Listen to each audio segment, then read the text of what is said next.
السلام علیکم ورحمۃ اللہ وبرکاتہ۔ آج جرنیل صحابہ میں ہم جس شخصیت کا تذکرہ کریں گے، ہم تذکرہ کریں گے آج قادسیہ کے بطل جلیل ایران کے فاتح کا۔ ہم بات کریں گے آج مدائن میں اپنی عقل و فراست کے جھنڈے گاڑنے والے کا۔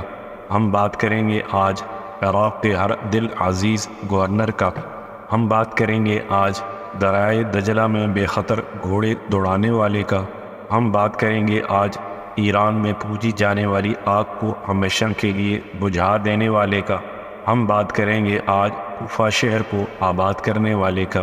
ہم بات کریں گے آج مدینہ منورہ سے بے حد محبت کرنے والے کا۔ ہم بات کریں گے آج شاہ امم رسول معظم سلطان مدینہ صلی اللہ علیہ وسلم کی زبان مبارک سے جنت کی بشارت پانے والے کا۔ ہم بات کریں گے آج جس کو رسول اللہ صلی اللہ علیہ وسلم نے کہا، تیر چلاؤ میرے ماں باپ تم پر قربان ہو۔ ہم بات کریں گے آج اس شخصیت کا جس کو رسول اللہ صلی اللہ علیہ وسلم نے مستجاب الدعوات کہا۔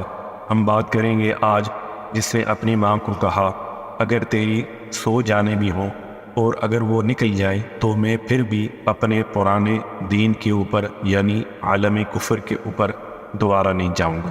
تو وہ شخصیت ہیں اسلام کی ہر دل عزیز شخصیت، عظیم جرنیل اور ہر دل عزیز حکمران سعد بن ابی وقاص رضی اللہ تعالی عنہ۔ اگر ہم بات کریں حضرت سعد بن ابی وقاص کے جسم کے خد و خال کی، ان کا جسم لمبا قد، گٹھا ہوا سڈول جسم، کڑیل جوان، گھنگریالے بال، چوڑا سینہ، گندمی رنگ، پاکیزہ عادات و اطوار، خشوع و خضوع سے آراستہ، جرأت و شجاعت اور تحمل و بردباری کا خوگر، عابد، زاہد اور شب زندہ دار، سخاوت، انکساری، ایثار، قربانی اور خشیت الہی جیسے اوصاف حمیدہ سے متصف ان خوش نصیب صحابہ کرام رضوان اللہ تعالی علیہم اجمعین میں سے ایک، جنہیں رسول اقدس صلی اللہ علیہ وسلم نے زندگی میں ہی جنت کی بشارت دی تھی، اور وہ جلیل القدر صحابی جس کے متعلق شاہ امم صلی اللہ علیہ وسلم نے یہ دعا کی، الہی اس کی دعا قبول فرمانا اور اس کی تیر کو سیدھا رکھنا۔ بیعت رضوان میں شریک ہو کر اللہ تعالیٰ کی خوشی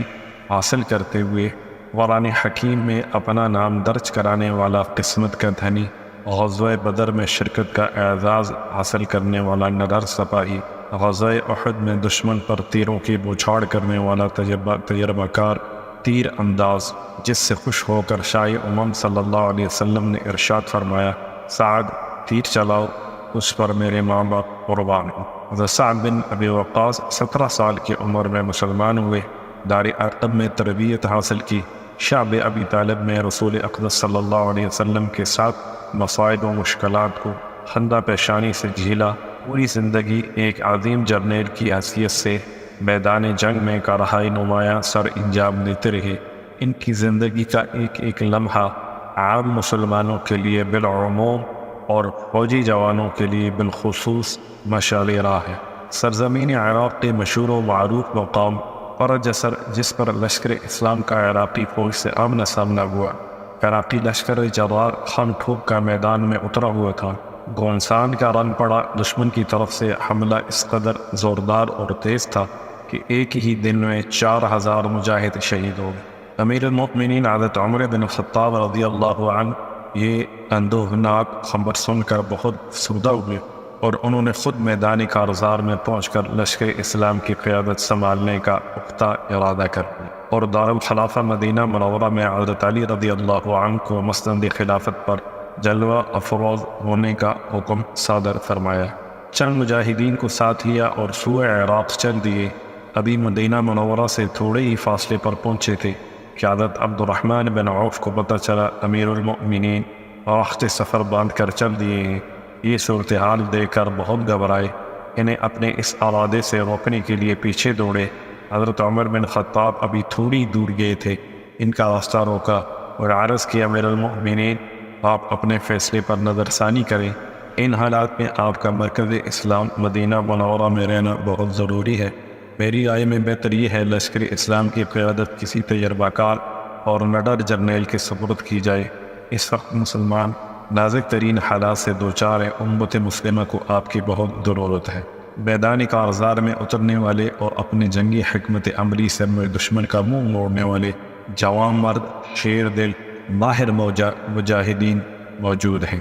یہ درد بھری باتیں سن کر حضرت عمر رضی اللہ عنہ رک کے حضرت علی رضی اللہ عنہ اور چند دوسرے صحابہ کرام رضوان اللہ تعالی علیہم اجمعین کو مشورہ کے لیے بلایا۔ متفقہ طور پر یہ طے پایا کہ امیر المؤمنین کو واپس مدینہ جانا چاہیے اور عراق میں برسر پیکار لشکر اسلام کی قیادت کے لیے کسی تجربہ کار اور ماہر حرب و ضرب کا انتخاب عمل میں لانا چاہیے۔ آپ صحابہ کرام رضوان اللہ تعالی علیہم اجمعین کے اجتماعی فیصلے کا احترام کرتے ہوئے واپس مدینہ تشریف لائے اور صحابہ کرام رضوان اللہ تعالی علیہم اجمعین کو مشاورت کے لیے اکٹھا کیا اور ان سے پوچھا کہ وہ کون سا مرد میدان ہے جسے اس خطرناک مہم کو سر کرنے کے لیے لشکر اسلام کا قائد بنا کر بھیجا جائے۔ صحابہ کرام سر جوڑ کر سوچنے لگے۔ حضرت عبد الرحمن بن عوف نے سر اٹھایا اور پکار کر کہا، وہ مجھے مل گیا جس کی ہمیں تلاش ہے۔ امیر المؤمنین حضرت فاروق اعظم رضی اللہ عنہ نے پوچھا، وہ کون ہے؟ حضرت عبد الرحمن بن عوف نے فرمایا، شیر دل جوان سعد بن ابی وقاص۔ صحابہ کرام رضوان اللہ تعالی علیہم اجمعین اس انتخاب پر خوش ہوئے اور بھرپور تائید کی۔ امیر المؤمنین نے حضرت سعد بن ابی وقاص کو لشکر اسلام کا قائد بنا کر عراق روانہ کر دیا۔ یہ عظیم جرنیل ایک روز اپنے چند ساتھیوں کے ہمراہ شاہ امام سلطان مدینہ صلی اللہ علیہ وسلم کی خدمت اقدس میں حاضر ہوا۔ آپ نے اسے خوش آمدید کہتے ہوئے محبت بھرے انداز میں حاضرین سے کہا، یہ میرا ماموں ہے، اس جیسا کسی کا ماموں ہو تو دکھائے۔ حضرت سعد بن ابی وقاص رشتے میں رسول اقدس صلی اللہ علیہ وسلم کی والدہ ماجدہ سیدہ آمنہ کے عمزاد بھائی تھے۔ آپ عالم شباب میں اسلام قبول کرنے کے بعد پہلے تربیتی مرکز دارالارقم میں رسول اقدس صلی اللہ علیہ وسلم سے فیضیاب ہوتے ہوئے ان خوش نصیب جلیل قدر صحابہ کرام رضوان اللہ تعالی علیہم اجمعین میں شامل ہونے کی سعادت حاصل کی، جنہوں نے پہلے ہی مرحلے پر دعوت اسلام کو قبول کیا۔ جن مقدس ہستیوں نے سیدنا صدیق اکبر کی تبلیغ سے متاثر ہو کر اسلام قبول کرتے ہوئے رسول اکرم صلی اللہ علیہ وسلم کے دست مبارک پر بیعت کی، وہ حضرت عثمان بن عفان، حضرت زبیر بن عوام، حضرت عبد الرحمن بن عوف، حضرت طلحہ بن عبداللہ اور حضرت سعد بن ابی وقاص ہیں۔ حضرت سعد کفار کے شر سے بچنے کی خاطر عام طور پر مکہ مکرمہ کے گرد و رواح میں ویران و سنسان جگہوں پر چھپ کر عبادت کیا کرتے تھے۔ ایک دفعہ کا واقعہ ہے، آپ چند ساتھیوں کے ہمراہ ایک خفیہ جگہ میں مصروف عبادت تھے۔ قریش مکہ کے چند شرارتی نوجوان اس طرف آ نکلے۔ انہوں نے حضرت سعد اور ان کے ساتھیوں کو مصروف عبادت دیکھا تو کھلکھلا کے ہنس دیے اور توہین آمیز مذاق کرنے لگے۔ حضرت سعد یہ منظر دیکھ کر کبیرہ خاطر ہوئے اور غصے میں آ کر قریب پڑی کی ہڈی اٹھا کر پورے زور سے انہیں دے ماری، جو تیر کی طرح سیدھی ان کے ایک ساتھی کے سر پر جا لگی، جس سے خون کا فوارہ پھوٹ پڑا اور وہ سب خوفزدہ ہو کر ایک دوسرے سے ٹکراتے گرتے گراتے سر پر پاؤں رکھ کر بھاگ گئے۔ حضرت سعد بن ابی وقاص کی طرف سے اسلامی حمیت اور دینی غیرت کی بنا پر یہ پہلا جرأت مندانہ اقدام تھا جو دشمن کو مرعوب کرنے کے لیے نہایت مؤثر ثابت ہو۔ یوں تو حضرت سعد بن ابی وقاص بے شمار خوبیوں کے مالک تھے، لیکن آپ کی دو خوبیاں ایسی ہیں جن کی بنا پر آپ دوسرے صحابہ کرام رضوان اللہ تعالی علیہم اجمعین سے ممتاز دکھائی دیتے ہیں۔ ایک آپ کو یہ امتیاز حاصل ہے کہ شاہ امم صلی اللہ علیہ وسلم نے غزوہ احد میں انہیں بڑی مہارت سے تیر چلاتے دیکھا تو محبت بھرے انداز میں یہ ارشاد فرمایا، سعد تیر چلاتی جاؤ، میرے ماں باپ آپ پر قربان۔ بلا شبہ یہ ایک اعزاز ہے جس پر آپ تمام صحابہ کرام رضوان اللہ تعالی علیہم اجمعین میں منفرد نظر آتے ہیں۔ دوسری خوبی آپ کے مستجاب الدعوات ہونے کی ہے۔ ان کے متعلق شاہ امم صلی اللہ علیہ وسلم نے یہ دعا کی تھی کہ الہی سعد کی دعاؤں کو شرف قبولیت بخشنی۔ اس کے بعد سعد جو بھی دعا مانگتے اللہ تعالیٰ اسے شرف قبولیت سے بخشتے۔ تمام صحابہ کرام رضوان اللہ تعالی علیہم اجمعین انہیں بڑی قدر کی نگاہ سے دیکھتے تھے۔ حضرت سعد بن ابی وقاص کی شجاعت و بہادری کا پورے عرب میں چرچا تھا۔ دشمن کو زیر کرنے کے لیے آپ کے پاس دو زبردست ہتھیار تھے، وہ تھے تیر اور دعا۔ ان کی تیر کا نشانہ کبھی خطا نہ جاتا۔ غزوہ احد میں ایک ایسا خطرناک دشمن سامنے آیا جس کے تابڑ توڑ حملوں سے مسلمان پریشان ہو چکے تھے۔ شاہ امم صلی اللہ علیہ وسلم نے حکم دیا، اے سعد اس پر تیر چلاؤ۔ صورتحال یہ تھی کہ آپ کی ترکش میں تیر بالکل ختم ہو چکے تھے، لیکن شاہ امم صلی اللہ علیہ وسلم کے حکم کی تعمیل میں ضروری تھا۔ آپ میدان میں ادھر ادھر تیر تلاش کرنے لگے۔ تلاش بسیار کے بعد آپ کی نگاہ ایک تیر پر پڑی جو پچھلی جانب سے ٹوٹا ہوا تھا۔ آپ نے نشانہ باندھ کر تیر دشمن پر چلایا جو سیدھا اس کی پیشانی پر جا کر پیوست ہو گیا، اور وہ لڑکھڑاتا ہوا دڑام سے زمین پر گرا اور دیکھتے ہی دیکھتے واصل جہنم ہو گیا۔ اسی طرح ایک اور تیر زمین پر پڑا دکھائی دیا، اسے اٹھا کر ایک دوسرے دشمن کے حلق کا نشانہ لیا، تیر سیدھا اس کے حلق میں جا کر پیوست ہو گیا، جس کے اس کی زبان لٹک گئی اور گردن لڑک گئی، جس وزن میں وہ بھی اپنے انجام کو پہنچ گیا۔ آپ کے وفادار ساتھی بیان کرتے ہیں کہ ایک روز شاہ امم سلطان مدینہ صلی اللہ علیہ وسلم نے حضرت سعد کے حق میں یہ دعا کی، الہی سعد کے تیر کو سیدھا رکھنا اور اس کی دعا کو قبول کرنا۔ حضرت سعد بن ابی وقاص کے متعلق یہ مشہور تھا، ان کی دعا اثر انگیز ہونے میں تیز تلوار کی مانند ہیں۔ ان کے فرزند ارجمند حضرت عامر بن سعد رضی اللہ عنہ فرماتے ہیں کہ ایک روز ابا جان نے کسی شخص کو بک بک کرتے ہوئے سنا۔ آپ نے اس کی طرف غور سے دیکھا کہ وہ حضرت علی اور حضرت طلحہ اور حضرت زبیر کے خلاف عرضہ سرائی کر رہا ہے۔ آپ نے اسے منع کیا، لیکن وہ اپنی اس حرکت سے باز نہ آیا۔ آپ نے غضبناک انداز میں کہا، اگر تو باز نہ آیا تو میں تجھے بددعا دوں گا، بہتر ہے کہ تو اپنی زبان کو سنبھال۔ وہ اکڑ کر بولا، جاؤ میاں، جو کرنا ہے کر لو، مجھے دھمکی اس طرح دے رہے ہو جیسے تم کوئی پیغمبر ہو۔ یہ منہ اور مسور کی دال، آئے بڑے بددعا دینے والے۔ اس کی کڑوی کسیلی باتیں سن کر آپ واپس پلٹے، وضو کیا، 2 رکعت نماز ادا کی، ہاتھ اٹھائے اور یہ دعا کی، الہی تو جانتا ہے یہ شخص ایسے پاک باز لوگوں کو گالی دے رہا ہے جن کی نیکیوں سے تو راضی ہے، اس کا انہیں گالی دینا یقیناً تجھے ناپسند ہوگا، الہی اسے دوسرے لوگوں کے لیے عبرت بنا دے۔ حضرت سعد ابھی دعا سے فارغ ہوئے تھے کہ لوگ کیا دیکھتے ہیں کہ ایک بکھری اونٹنی رسی تڑوا کے اپنے گھر سے نکل کر لوگوں کے ہجوم میں داخل ہوئی، جو معلوم ہو رہا تھا جیسے کہ وہ کسی کو تلاش کر رہی ہے۔ دیکھتے ہی دیکھتے اس نے اپنے خونخوار جبڑے میں ایک شخص کا سر پکڑ کر زوردار انداز میں جھنجھوڑنا شروع کیا، جس سے اس کی گردن ٹوٹ گئی اور وہ چشم و زن میں لقمہ اجل بن گئی۔ یہ منظر دیکھ کر لوگ انش بداؤں تھے، ہر طرف سناٹا طاری تھا۔ مرنے والا وہی شخص تھا جو تھوڑی دیر پہلے جلیل القدر صحابہ کرام رضوان اللہ تعالی علیہم اجمعین کو گالیاں دے رہا تھا، اور حضرت سعد بن ابی وقاص نے اس کے خلاف بارگاہ الہی میں دعا کی۔ واقعی اسے اللہ تعالیٰ نے تمام لوگوں کے لیے سامان عبرت بنا دیا۔ اس میں کوئی شک نہیں، جو بھی شاہ امم صلی اللہ علیہ وسلم کے جان نثار صحابہ کرام رضوان اللہ تعالی علیہم اجمعین گالی دے گا، اللہ تعالیٰ اسے دوسروں کے لیے سامان عبرت بنا کے رکھ دیتے ہیں۔ اس کا انجام ایسا ہولناک ہوتا ہے کہ دیکھنے والے کانوں کو ہاتھ لگاتے ہیں۔ بلا شبہ صحابہ کرام رضوان اللہ تعالی علیہم اجمعین کی محبت شاہ امم صلی اللہ علیہ وسلم کی محبت کا پیش خیمہ، اور شاہ امم صلی اللہ علیہ وسلم سے محبت اللہ سبحانہ و تعالیٰ کی محبت کا واضح، جو ان پاک باز ہستیوں سے بغض، کینہ اور عداوت رکھتا ہے، وہ دنیا و آخرت میں تباہی و بربادی کا شکار ہوتا ہے۔ جو ان سے محبت و الفت کا اظہار کرتا ہے، اللہ سبحانہ و تعالیٰ اسے دین و دنیا میں سرفرازی نصیب فرماتے ہیں۔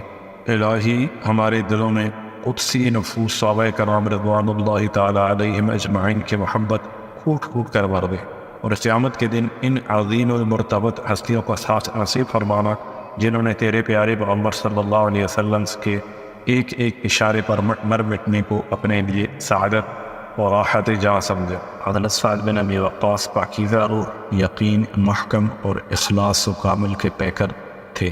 آپ نے زندگی بھر اس کا پوری طرح اہتمام کیا کہ رزق حلال حاصل کیا جائے۔ جس درہم اور دینار کے متعلق آپ کو شبہ ہوتا، آپ اسے قبول نہیں کرتے تھے۔ حضرت سعد بڑے مالدار، غنی اور صاحب جائیداد۔ آپ نے ورثے میں بہت بڑی جائیداد چھوڑی۔ حجۃ الوداع میں آپ شاہ امم صلی اللہ علیہ وسلم کے ہمراہ تھے۔ بیمار ہو گئی تو رسول اقدس صلی اللہ علیہ وسلم تیمارداری کے لیے تشریف لائے۔ حضرت سعد نے عرض کی، یا رسول اللہ صلی اللہ علیہ وسلم، میں مالدار ہوں، میری ایک ہی بیٹی ہے جو پوری جائیداد کی وارث بنے گی، میرا دل چاہتا ہے کہ اپنے 2/3 مال اللہ کی راہ میں صدقہ دے دوں۔ آپ نے ارشاد فرمایا، نہیں، یہ بہت زیادہ ہے۔ عرض کی، آدھا مال اللہ کی راہ میں دے دو؟ فرمایا، نہیں، یہ بھی زیادہ ہے۔ عرض کی، کیا تیسرا حصہ مال اللہ کی راہ میں دینے کی اجازت ہے؟ فرمایا، ہاں، تیسرا حصہ کی اجازت ہے، اور یہ تیرے لیے کافی ہے۔ اے سعد، یاد رکھو، ورثاء کو مالدار چھوڑ کر دنیا سے رخصت ہونا بہتر ہے۔ ایسا نہیں ہونا چاہیے کہ وارث لوگوں کے سامنے دستے سوال دراز کرتے پھریں۔ اللہ کی راہ میں جو بھی تم خرچ کرو گے، اس کا اجر و ثواب تجھے دیا جائے گا۔ حضرت سعد کی بیماری دن بدن پیچیدہ ہوتی جا رہی تھی۔ آپ کو مدینہ منورہ سے بہت زیادہ محبت تھی۔ آپ کا دل یہی چاہتا تھا کہ موت مدینہ منورہ میں آئے۔ رسول اقدس صلی اللہ علیہ وسلم نے حضرت سعد کی بے چینی دیکھ کر اس کے سینے پر ہاتھ رکھا اور 3 مرتبہ یہ کہا، الہی سعد کو شفا عطا فرما۔ آپ کی زبان مبارک سے نکلے ہوئے یہ کلمات حضرت سعد کے لیے آب حیات ثابت ہوئے۔ آپ تندرست ہوئے اور لمبی زندگی پائی، اور اسلام کی سربلندی کے لیے کارروائی نمایاں سر انجام دیے۔ آپ کے جنگی اقدامات سے عجمیوں کی پسپائی ہوئی اور عربوں کو سرفرازی نصیب ہوئی۔ ایک دفعہ شاہ امم صلی اللہ علیہ وسلم نے آپ کو یہ بشارت دی تھی کہ اے سعد، تم اس وقت تک نہیں مرو گے جب تک تمہارے ذریعے ایک قوم کو فائدہ اور دوسری قوم کو نقصان نہ پہنچے۔ یہ پیشین گوئی بالکل سچ ثابت ہوئی۔ عجم قوم کو آپ کے ہاتھوں نقصان اٹھانا پڑا اور عربوں کو خاطر خواہ فائدہ حاصل۔ صحتیاب ہونے کے بعد آپ نے اور شادیاں بھی کیں، جن سے کثیر اولاد ہوئی، اور آپ کے تقریباً 34 لڑکے لڑکیاں تھے۔ حضرت سعد بن ابی وقاص اللہ کے خوف سے بہت زیادہ آنسو بہایا کرتے تھے۔ جب آپ شاہ امم صلی اللہ علیہ وسلم کو وعظ کرتے ہوئے سنتے تو آپ کی آنکھوں میں بے ساختہ آنسو بھر جاتے۔ آنسوؤں کی ایسی برسات لگتی کہ دامن تر ہو جاتا۔ ایک روز رسول اقدس صلی اللہ علیہ وسلم صحابہ کرام رضوان اللہ تعالی علیہم اجمعین کے درمیان جلوہ افروز تھے۔ آپ نے نظر اٹھائی اور صحابہ کرام سے مخاطب ہوتے ہوئے فرمایا، ابھی تمہارے پاس ایک جنتی شخص آ رہا ہے۔ تمام صحابہ نے اس خوش نصیب کی زیارت کے لیے ادھر ادھر دیکھنا شروع کیا کہ وہ کون ایسا خوش نصیب ہے جس کے جنتی ہونے کی بشارت دی گئی ہے۔ تھوڑی ہی دیر میں حضرت سعد بن ابی وقاص نمودار ہوئے۔ سب نے رشک بھری نگاہوں سے آپ کو دیکھا اور ٹکٹکی لگا کر دیکھتے ہی رہے۔ حضرت سعد مستجاب الدعوات، پاکیزہ زبان اور پاکیزہ روح رکھنے کے علاوہ میدان کارزار کے شاہ سوار بھی تھے۔ غزوہ بدر، غزوہ احد اور دیگر غزوات میں انہوں نے شجاعت، بہادری، ثابت قدمی اور جواں مردی کے ایسے حیرت انگیز کارنامے سر انجام دیے جو تاریخ اسلام میں سنہرے باب کی حیثیت رکھتے ہیں۔ حضرت سعد بن ابی وقاص کی پختہ ایمانی اور راست گوئی سے امیر المؤمنین حضرت عمر بن خطاب بہت زیادہ متاثر تھے۔ آپ کو وہ ایمان افروز واقعہ کبھی نہیں بھولتا جب حضرت سعد نوعمری میں مسلمان ہوئے تو ان کی والدہ بہت زیادہ غم کیا۔ انہیں واپس اپنے دین میں لانے کے لیے بہت جتن کیے۔ جب کوئی طریقہ بھی کارگر ثابت نہ ہوا، اس نے آخری حربہ استعمال کیا جس سے ہر سعادت مند بیٹے کی اور روح لرز جاتی ہے۔ ماں نے کھانا پینا چھوڑ دیا اور یہ اعلان کر دیا، میں اس وقت تک کچھ بھی نہیں کھاؤں پیوں گی جب تک میرا بیٹا اپنے آبائی دین کی طرف نہیں لوٹ آئے گا، خواہ اس میں میری جان جاتی رہے۔ حضرت سعد بن ابی وقاص یہ صورتحال دیکھ کر بہت گھبرائے، لیکن ایمان چونکہ دل میں راسخ ہو چکا تھا، اس لیے آپ کے پائے استقلال میں کوئی لرزش پیدا نہ ہوئی۔ قریب تھا کہ بھوک پیاس سے والدہ ہلاک ہو جاتی۔ آپ نے پورے عزم اور حوصلے کا مظاہرہ کرتے ہوئے ارشاد فرمایا، اماں جان، اگر آپ کے جسم میں 100 جان ہو اور وہ ایک ایک کر کے میری آنکھوں کے سامنے آپ کے جسم سے الگ ہونے لگے، پھر بھی میں دین اسلام کو نہیں چھوڑوں۔ اب آپ کی مرضی ہے، کچھ کھائیں یا نہ کھائیں۔ میں شاہ امم، فخر موجودات، سید المرسلین، شفیع المذنبین، شاہ امم سلطان مدینہ صلی اللہ علیہ وسلم کا دامن نہیں چھوڑ سکتا۔ اپنے بیٹے کا یہ عزم راسخ دیکھ کر ماں نے بھوک ہڑتال ختم کر دی۔ حضرت سعد بن ابی وقاص کے اس کارنامے کو زندہ جاوید کرنے کے لیے اللہ سبحانہ و تعالی نے اپنے مقدس کتاب قرآن مجید میں یہ آیت نازل کی، وَإِن جَاهَدَاكَ عَلَىٰ أَن تُشْرِكَ بِمَا لَيْسَ لَكَ بِهِ عِلْمٌ فَلَا تُطِعْهُمَا وَصَاحِبْهُمَا فِي الدُّنْيَا مَعْرُوفًا۔ اور اگر وہ تجھ پر دباؤ ڈالیں کہ میرے ساتھ تو کسی ایک کو شریک کرے جسے تو نہیں جانتا، تو ان کی بات ہرگز نہ مان، البتہ دنیا میں ان کے ساتھ نیک برتاؤ کرتا رہے۔ امیر المؤمنین فاروق اعظم نے جنگ قادسیہ کے لیے 1,00,000 تجربہ کار، نڈر اور بہادر مجاہدین کا حضرت سعد بن ابی وقاص کو سالار اعلیٰ بنایا، لیکن آپ نے ان میں سے صرف 30,000 کانٹے دار مجاہدین کا انتخاب، جن کے ہاتھوں میں اسلحہ تھا اور ان کے دل نور ایمان سے منور اور شوق شہادت سے معمور تھے۔ قادسیہ کے مقام پر دونوں لشکر آپس میں ٹکرائے۔ لڑائی کے دوران امیر المؤمنین سیدنا عمر بن خطاب کا خط عظیم جرنیل حضرت سعد کو ملا، جس میں یہ لکھا ہوا تھا: اے سعد، قادسیہ کے مقام کی تاریخی حیثیت کو پیش نظر رکھنا۔ اگر یہ معرکہ سر کر لیا گیا تو پورا ایران تیرے قدموں میں سرنگوں ہو جائے گا۔ یوں سمجھو کہ یہ قادسیہ ایران کا مرکزی دروازہ ہے۔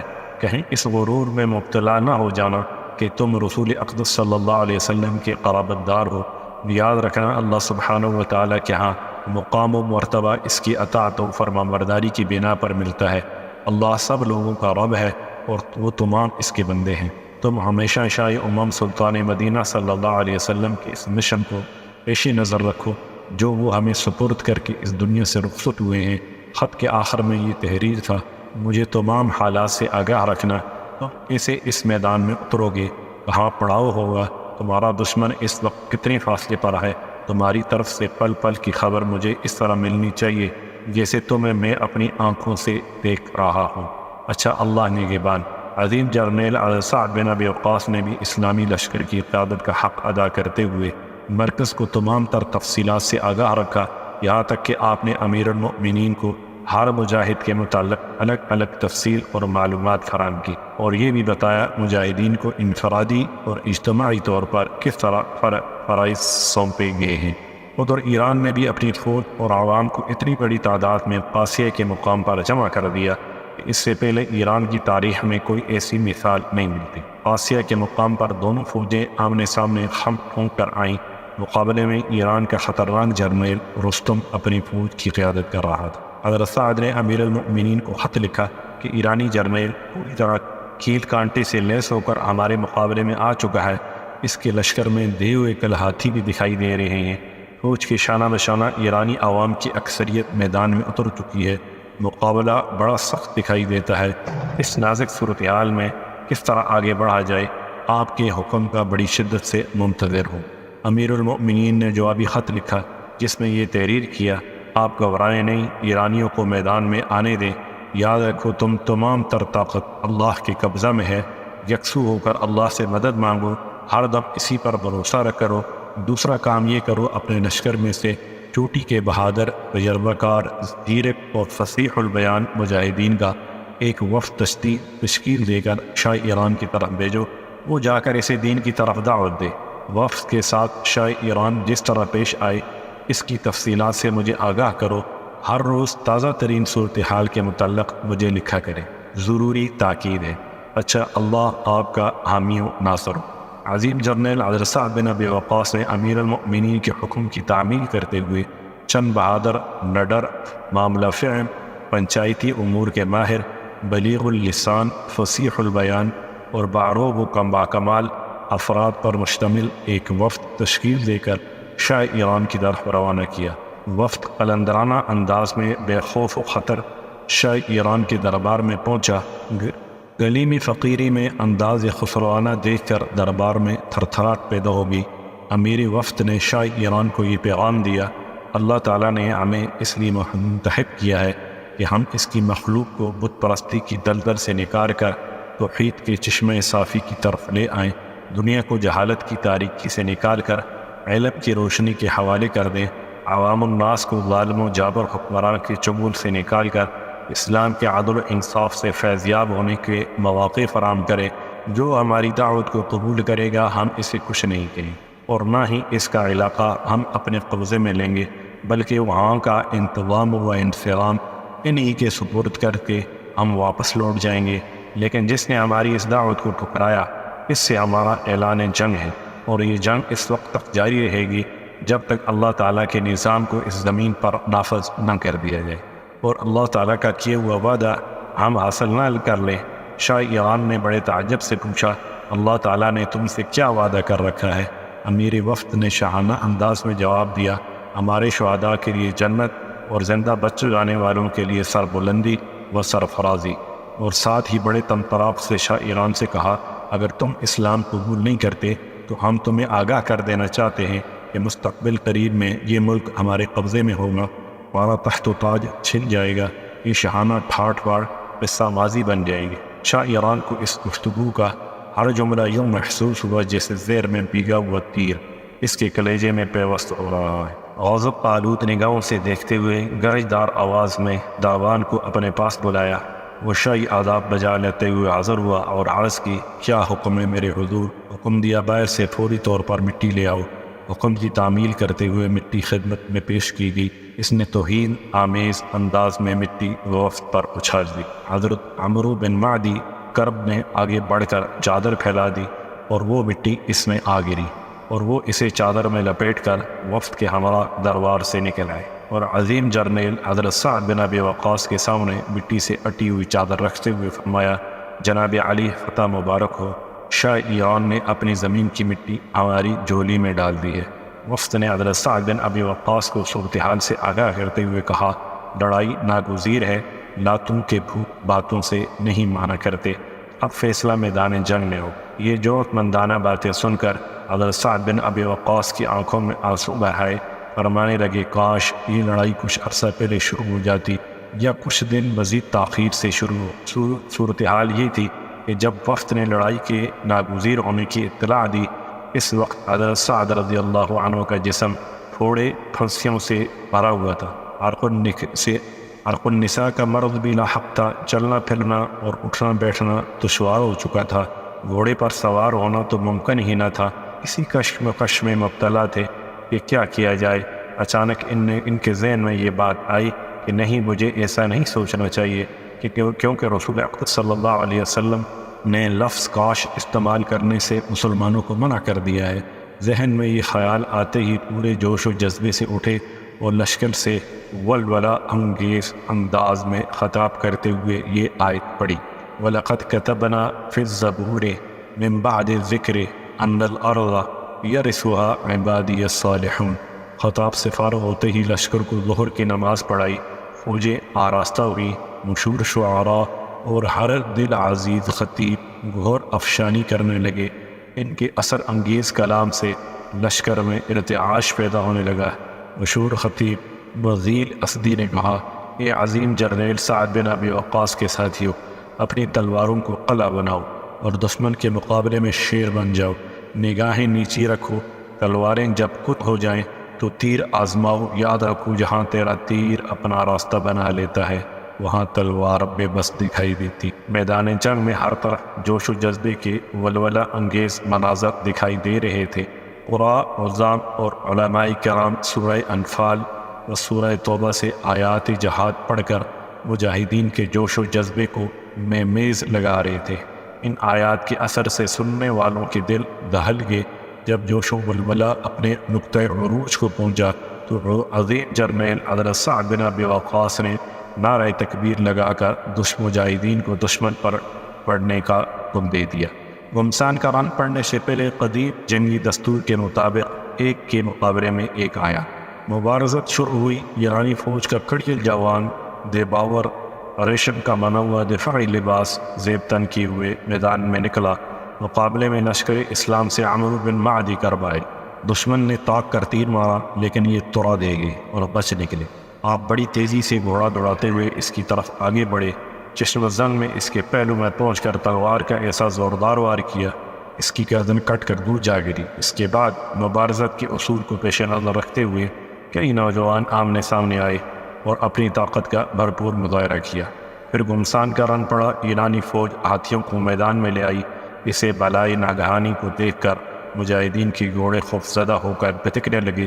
قدیم جرنیل حضرت سعد بالا خانے پر بیٹھے یہ المناک منظر دیکھ رہے تھے۔ جب انہیں یہ خطرہ محسوس ہوا کہ اگر صورتحال یہ رہی تو ہمارے لیے نہایت نقصان دہ ثابت ہوگی، تو انہوں نے بحیثیت جرنیل ہدایات جاری کرتے ہوئے قبیلہ اسد کے جوان کو اپنے جوہر دکھلانے کا حکم دیا۔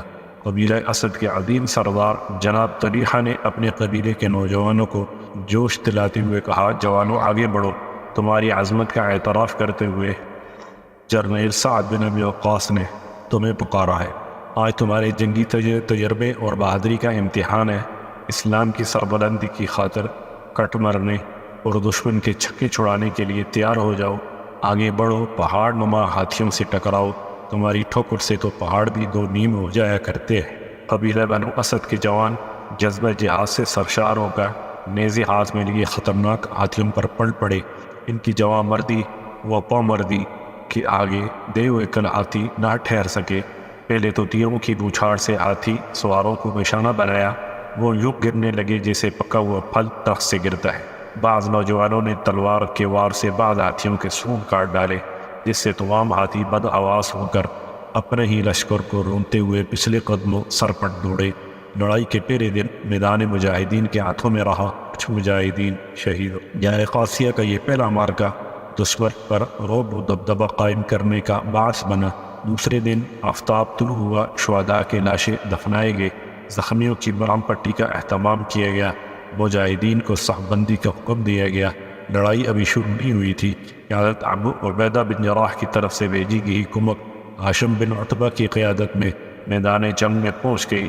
قعقاع بن عمرو اور اول دستے کے کمانڈر تھے۔ پہلے دونوں طرف سے ایک ایک جوان مقابلے میں نکلا۔ اسلامی لشکر کے تجربہ کار کمانڈر قعقاع بن عمرو نے ایرانی فوج کے کمانڈر بہمن کو تیغ تیغ کیا۔ ایرانی فوج کا مشہور بہادر آوان بن قطیہ کے ہاتھوں مارا گیا۔ ایرانی فوج کے بہترین شاہ سوار تیغ ہوئے۔ لڑائی جب اپنے پورے شباب پر تھی، دونوں طرف سے حملہ پورے زور پر تھا۔ حضرت قعقاع نے دشمن کے گھوڑوں کو خوفزدہ کرنے کے لیے ٹھوں پر کالے رنگ کا برقع ڈال کر میدان میں چھوڑ دیے۔ گھوڑے یہ خوفناک منظر دیکھ کر سواروں کے قابو میں نہ رہے، ہر طرف چیخ و پکار تھی، میدانی کارزار گرم تھا۔ عرب کا مشہور شاعر اور نڈر شاہ سوار ابو محجن پابند سلاسل تھا، حوالات کے دریچے سے لڑائی کا مشاہدہ کر رہا تھا۔ جی چاہتا تھا میدان میں جا کر اپنی بہادری کے جوہر دکھلائے، لیکن بے بس تھا۔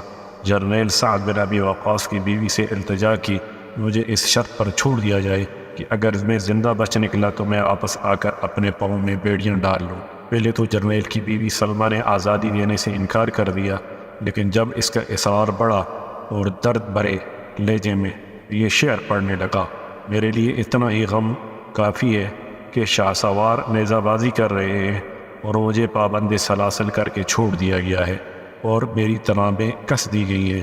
جب کھڑا ہوتا ہوں تو زنجیر اٹھنے نہیں دیتی اور مجھ پر یہ دروازے اس طرح بند کر دیے گئے ہیں کہ آواز دینے والا گم ہو جاتا ہے، یعنی اس کی ہر صدا بصرہ ثابت ہوتی ہے۔ یہ اشعار اس درد بھری آواز میں کہے کہ سلمہ آپ دیدہ ہو گئی، آگے بڑھی، اپنے ہاتھ سے زنجیر کاٹی اور لڑائی کے لیے آزاد کر دیا۔ وہ استقبل میں کھڑے جرنیل سعد بن ابی وقاص کے گھوڑے پر سوار ہوا اور اپنی بہادری کے جوہر دکھلاتا ہوا دشمن کی صفوں کو چیرتا ہوا دائیں ونگ سے بائیں ونگ تک جا پہنچا۔ پھر ایسا زوردار حملہ کیا کہ دشمن فوج کے سپاہی گاجر مولی کی طرح کٹ کر تیزی سے گھرنے لگے۔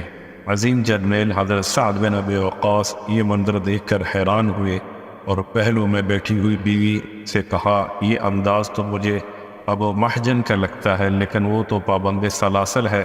بیوی نے کہا، وہی ہے جس نے اس کی لجاجت کی بنا پر اپنے ہاتھ سے بیڑیاں اس شرط پر کاٹ دیں کہ اگر میدان جنگ سے زندہ سلامت واپس آ گیا تو پھر بیڑیاں پہن لے گا۔ فرمانے لگے، بخدا میں ایسے بہادر کو کبھی قید و بند میں نہیں رکھ سکتا اور اسے مستقل طور پر آزاد کر دیا۔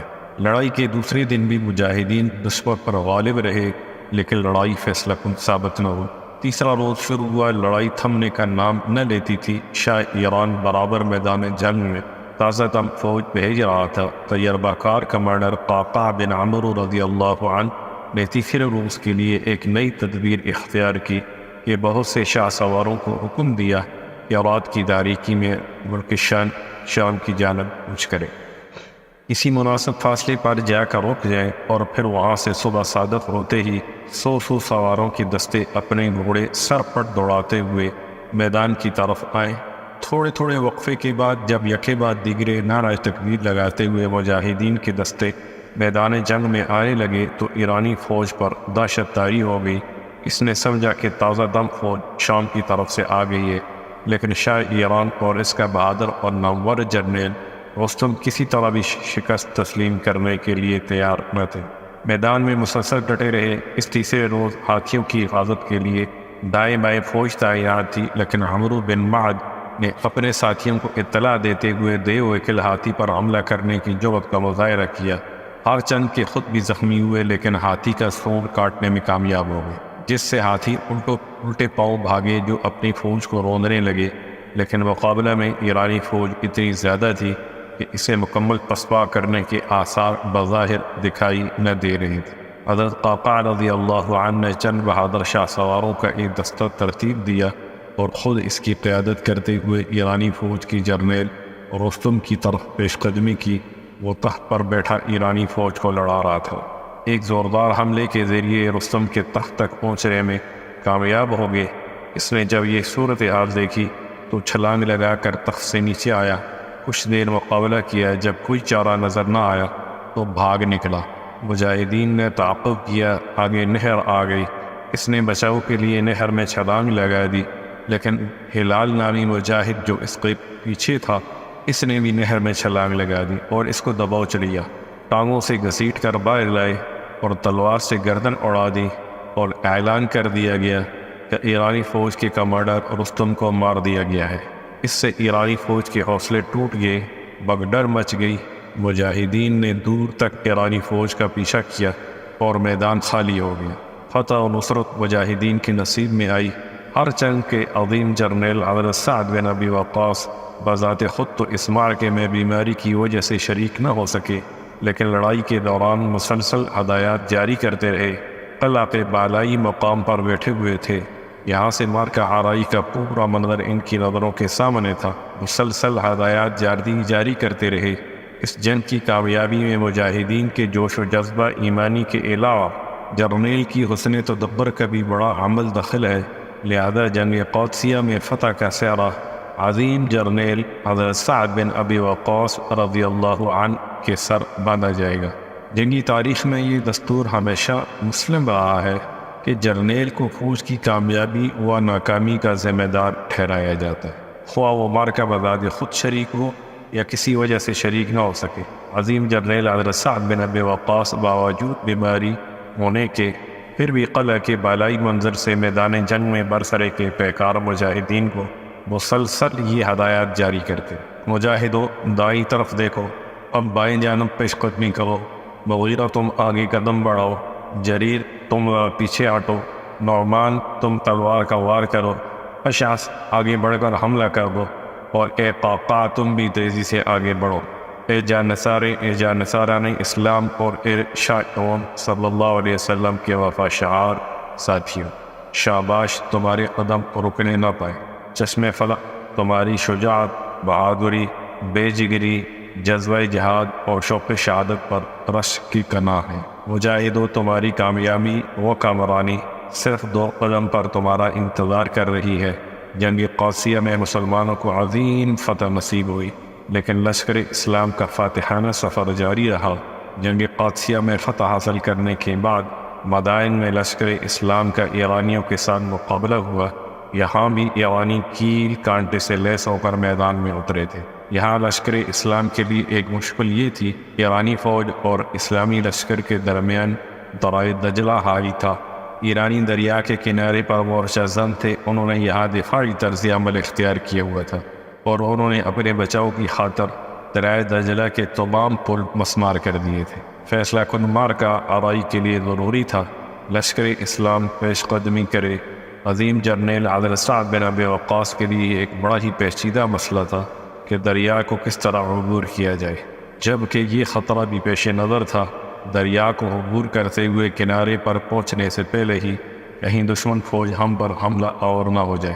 اس صورت میں اس کا پلہ بھاری ہوگا، جبکہ لشکر اسلام ابھی دریا میں ہوگا۔ کافی غور و خوض کے بعد انہوں نے 2 لشکر ترتیب دیے۔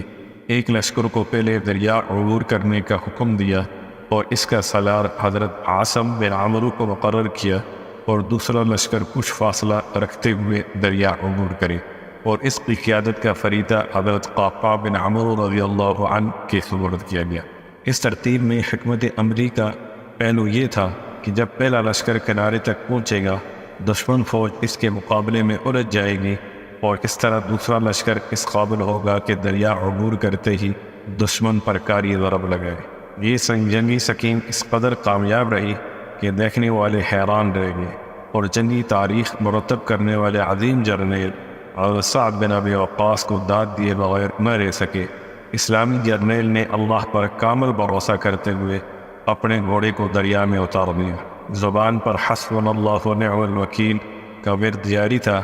مجاہدین اپنے گھوڑے سمیت بے خطر دریائے دجلہ کے گہرے پانیوں میں اتر چکے تھے۔ چشم فلک نے دیکھا مجاہد آپس میں یوں باتیں کرتے جا رہے ہیں جیسے وہ خشک میدان میں چلے جا رہے ہیں۔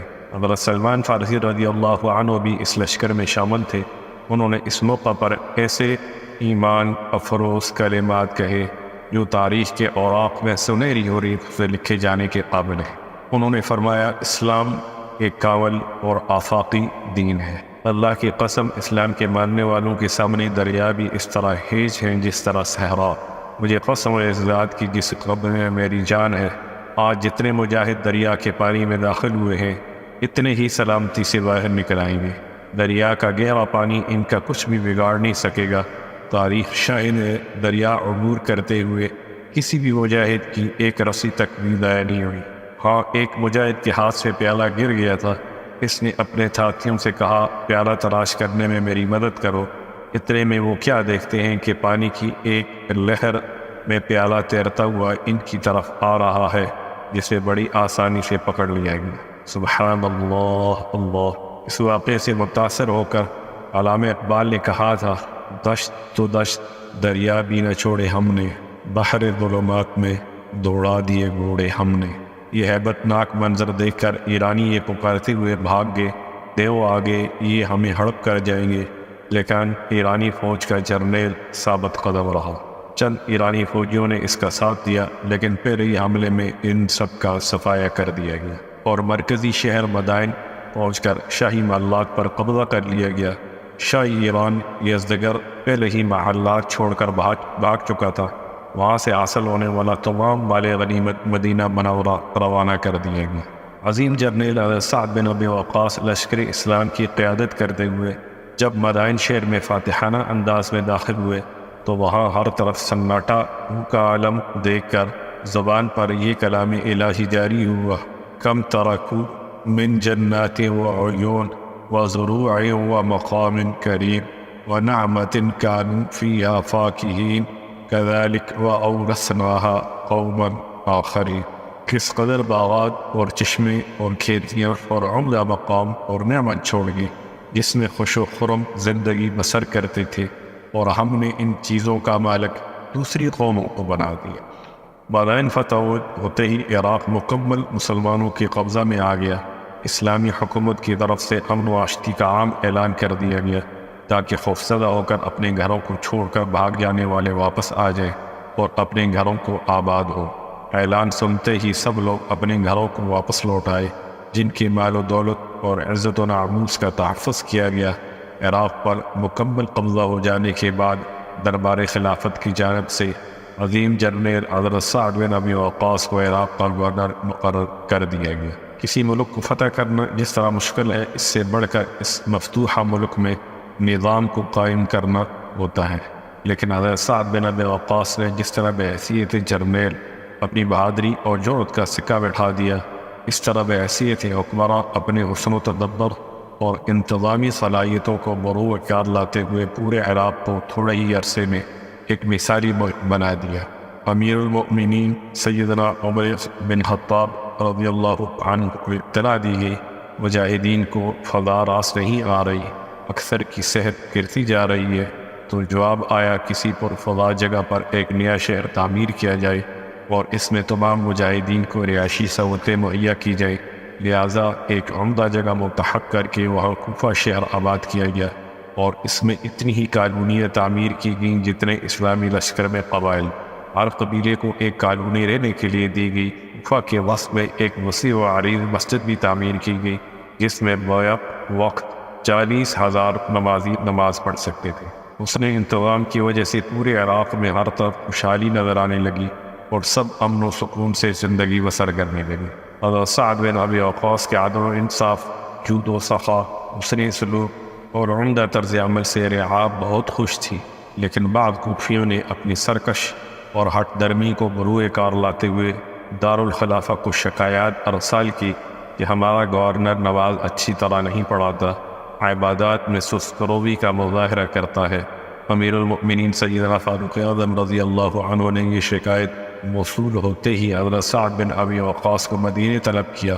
آپ تشریف لے گئے۔ امیر المؤمنین نے کوفیوں کی شکایت کا تذکرہ کیا تو آپ بے اختیار ہنس پڑے اور فرمایا، اللہ کی قسم میں انہیں اسی طرح نماز پڑھاتا ہوں جس طرح شاہ امم رسول معظم صلی اللہ علیہ وسلم ہمیں نماز پڑھایا کرتے۔ میں پہلی 2 رکعت قدر لمبی کرتا ہوں اور دوسری 2 رکعت مختصر۔ تسلی ہو جانے کے بعد امیر المؤمنین نے ان نے عراق واپس جانے کو حکم دیا، لیکن حضرت سعد بن ابی وقاص نے مسکراتے ہوئے ارشاد فرمایا، آپ مجھے اس قوم کی طرف بھیج رہے ہیں جس کا میرے متعلق یہ گمان ہے کہ میں نماز اچھی طرح نہیں پڑھاتا۔ اب میں اپنی بقیہ زندگی مدینہ طیبہ میں ہی گزارنا چاہتا ہوں، آپ مہربانی فرما کر کسی اور کو یہ فریضہ سونپ دے۔ لہذا امیر المؤمنین نے قائم مقام گورنر کو عراق کا مستقل گورنر نامزد کر دیا۔ 23 ہجری میں امیر المؤمنین سیدنا فاروق اعظم رضی اللہ عنہ پر ایک مجوسی غلام نے نماز کی حالت میں قاتلانہ حملہ کیا، جس سے آپ جانبر نہ ہو سکے۔ نزع کے عالم میں آپ کی توجہ اس طرف مبذول کرائی گئی کہ اپنے بعد کسی مناسب شخصیت کو خلیفہ نامزد کر دیں۔ آپ نے کسی خاص فرد کو خلیفہ نامزد تو نہ کیا، البتہ 6 جلیل القدر صحابہ کرام رضوان اللہ تعالی علیہم اجمعین کا ایک بورڈ تشکیل دے دیا اور وصیت فرمائی کہ ان میں سے جو پسند آئے اسے خلیفہ بنا لینا۔ ان 6 عظیم المرتبت ہستیوں میں حضرت سعد بن ابی وقاص کا نام بھی تھا۔ امیر المؤمنین نے یہ بھی ارشاد فرمایا، اگر مجھے خلیفہ نامزد کرنے کا اختیار ہوتا تو سعد بن ابی وقاص کو خلیفہ نامزد کرتا۔ یہ امت کا مسلمہ کا حق ہے، جسے وہ پسند کرے اسے خلیفہ منتخب کرے۔ آپ نے یہ بھی وصیت کی کہ اگر سعد کو خلیفہ منتخب کر لیا جائے تو بہتر، ورنہ جو بھی خلیفہ منتخب ہو وہ اس کی خدمات سے ضرور فائدہ اٹھائے۔ فاروق اعظم اللہ کو پیارے ہوں گے، انہیں لحد میں اتار دینے کے بعد کثرت رائے کی بنا پر سیدنا عثمان بن عفان رضی اللہ عنہ کو خلیفہ منتخب کیا گیا۔ انہوں نے مسند خلافت پر جلوہ افروز ہونے کے بعد عراق کا گورنر بننے کے لیے حضرت سعد بن ابی وقاص کو آمادہ کر لیا۔ آپ نے گورنر کی حیثیت سے عراق پہنچ کر دوبارہ حکومت کا قلمدان سنبھالا۔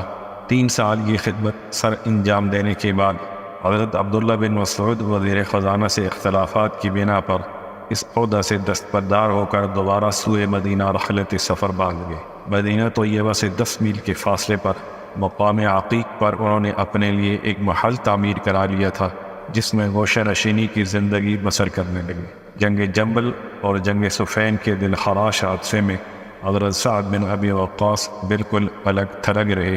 انہوں نے اپنے اہل خانہ کو یہ تلقین کر رکھی تھی کہ مجھے مسلمانوں کی اس دائمی چپلش اور مار کا آرائی کا کوئی واقعہ بھی نہ سنایا جائے۔ مجھے سن کر دلی دکھ ہوتا ہے کہ مسلمانوں کی تلواریں اپنے ہی بھائیوں کی گردنیں اڑا رہی ہیں۔ دوسری طرف قابل احترام ساتھی ہیں، میں کسی کے خلاف تلوار اٹھانے کا تصور بھی نہیں کر سکتا۔ 54 ہجری کو جب آپ کی عمر 80 برس کی ہوئی، مقام عقیق پر واقع اپنے محل میں گوشہ نشینی کی زندگی بسر کر رہے تھے، یہ موت کا پیغام آ گیا۔ آپ کے فرزند ارجمند زندگی کے آخری لمحات کی روایات بیان کرتے ہوئے فرماتے ہیں، ابا جان کا سر میری گود میں تھا، آنکھیں تاڑے لگی ہوئی تھی، میں یہ منظر دیکھ کر رونے لگا۔ آپ نے فرمایا، بیٹا کیوں روتے ہو؟ مطمئن رہو، یقیناً اللہ مجھے عذاب میں مبتلا نہیں کرے گا، میں انشاءاللہ جنت میں جاؤں گا، کیونکہ اپنے جنتی ہونے کی بشارت میں نے خود رسول اقدس صلی اللہ علیہ وسلم کی زبان سے سنی ہے۔ پھر آپ نے الماری کی طرف اشارہ کیا، اسے کھولا گیا، اس میں ایک پرانی چادر پڑی ہوئی تھی، اسے نکالا گیا۔ آپ نے فرمایا، غزوہ بدر میں یہ چادر میرے زیب تن تھی، میں نے اسے بہت سنبھال کر رکھا، مجھے اس کا کفن پہنایا جائے، وہ سیدھا ہے تو کوئی بات نہیں، میری خواہش ہے یہ بابرکت اور تاریخی چادر میرے ساتھ قبر میں جائے۔ یہ کہا اور پاکیزہ روح قفصر عنصری سے پرواز کر گئی۔